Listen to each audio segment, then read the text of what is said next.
नमस्कार, मैं शुभांशु त्रिपाठी और आप देख रहे हैं जन एक्सप्रेस। आज हम बात कर रहे हैं एक ऐसे फैसले की जो सीधे सीधे देश के किसान, बाजार और आम आदमी की रसोई तीनों को प्रभावित करता है। देश के गोदाम भरे पड़े हैं, किसान अपनी फसल का सही दाम चाहते हैं और सरकार पर दबाव है कि महंगाई काबू में रहे। ऐसे में सरकार ने एक बड़ा दाव खेला है, गेहूं और चीनी के सीमित निर्यात यानी एक्सपोर्ट को मंजूरी देकर।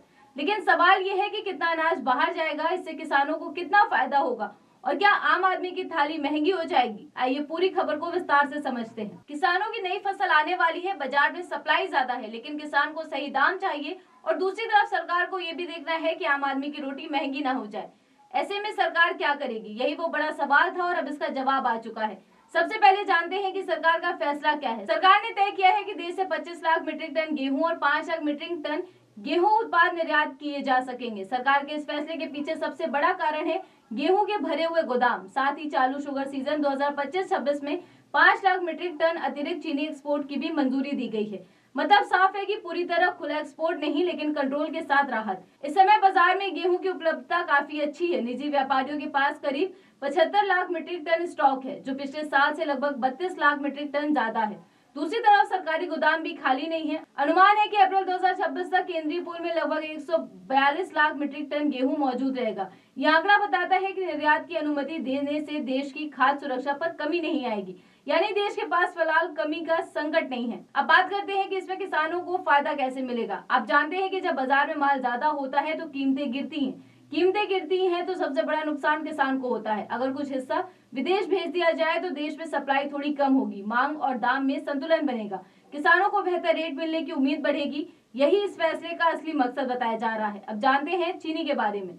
चीनी मिलों की भी अपनी दिक्कत होती है। अगर स्टॉक ज्यादा जमा हो जाए तो मिलों के पास पैसा अटक जाता है और गन्ना किसानों का भुगतान लेट हो सकता है। एक्सपोर्ट की अनुमति मिलने से मिलों को कैश मिलेगा, इनका बकाया भुगतान तेज होगा और घरेलू बाजार में दाम टूटने से बचेंगे। लेकिन सवाल यह है कि क्या इससे महंगाई बढ़ेगी?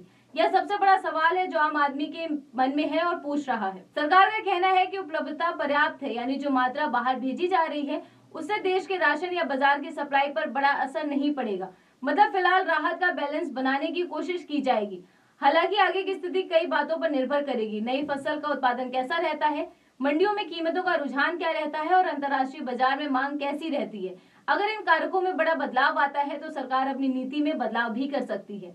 अब आगे देखने वाली बात ये होगी कि नई फसल के उत्पादन पर क्या असर होगा, मंडियों के दाम और ग्लोबल मार्केट में मांग पर क्या असर होगा। तो कुल मिलाकर ये फैसला किसानों को बेहतर दाम दिलाने, अतिरिक्त स्टॉक कम करने और घरेलू बाजार को स्थिर रखने की कोशिश है। आपको क्या लगता है, क्या इससे किसानों की आमदनी सच में बढ़ेगी या उनकी मुश्किलें बढ़ेंगी? क्या सरकार के इस फैसले से किसानों को उनकी मेहनत के उचित दाम मिल पाएंगे या फिर बाजार में कोई नया असंतुलन पैदा होगा? अपनी राय हमें कमेंट में जरूर बताइए। धन्यवाद।